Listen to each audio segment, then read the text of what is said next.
Being in a new country makes everything exciting and magical, at least that's what I find. Even the most mundane thing seems like you've never seen it before. At least that's what I experienced when I landed at Narita Airport.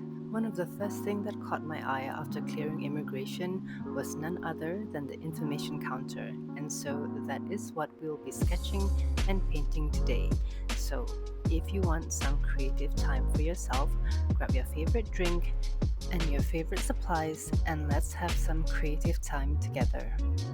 In this video, when we get to the relevant part, I will highlight some of the tools and techniques that I use to achieve the effects that I want for this illustration. So, without any further delay, let's go! So the first thing that I want to share is that I start off my illustration with a sketch using a HB pencil because the graphite is lower so that it won't muddy my watercolor later on. So once I have everything where I want them to be, I will go over my sketch with a waterproof pen and write. This one I'm using the Pigma Micron. It's quite famous, everybody uses it, so that when I apply my watercolor later, the ink won't bleed and spread everywhere. One of the fun things in doing this particular illustration was that I get to practice my kanji, even though they are nowhere near good, and I do apologize for my bad kanji handwriting. I am currently learning Japanese, and it is quite really nice that I get to practice my Japanese in my illustration as well.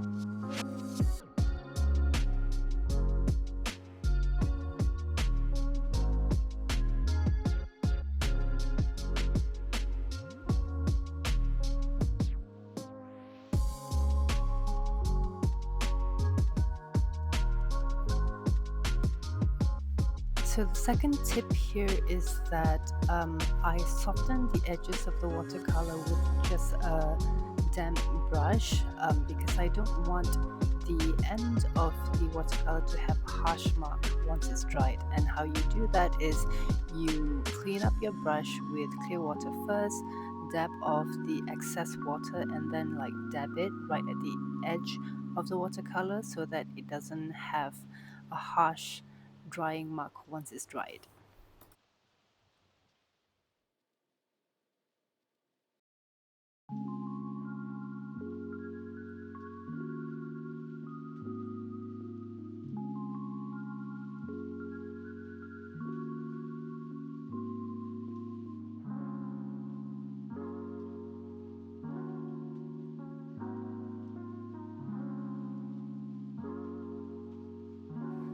And the next tip is using the infamous wet on wet technique, and I use it when I want to achieve a more gradient look and again avoid the harsh watercolor mark once it's dried. And how you use it is by putting the plain water first on the paper, and then you put your paint into it, and then you can spread the pigment as you like, for some parts to be more faded, some parts to be more concentrated, and that is the wet on wet technique for you.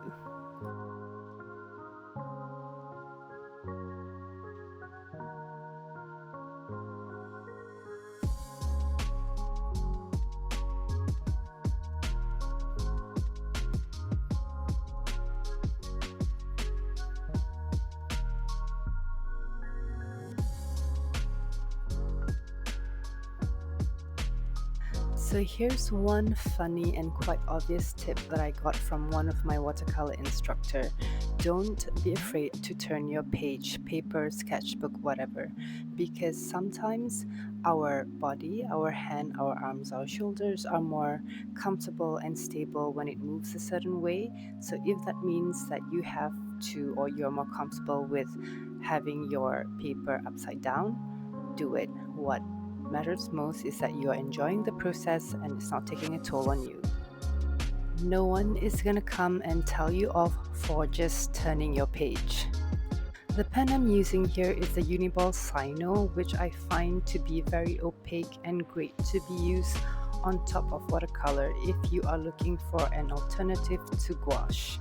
You can try this pen instead.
So the highlight here is that the Pigma Micron can also be used on top of watercolor, and I do like to use it to outline right at the end just to make things pop even more. And I like to introduce some scruffy lines instead of clean lines because I just find it more attractive in my illustration. So something for you to try in yours maybe.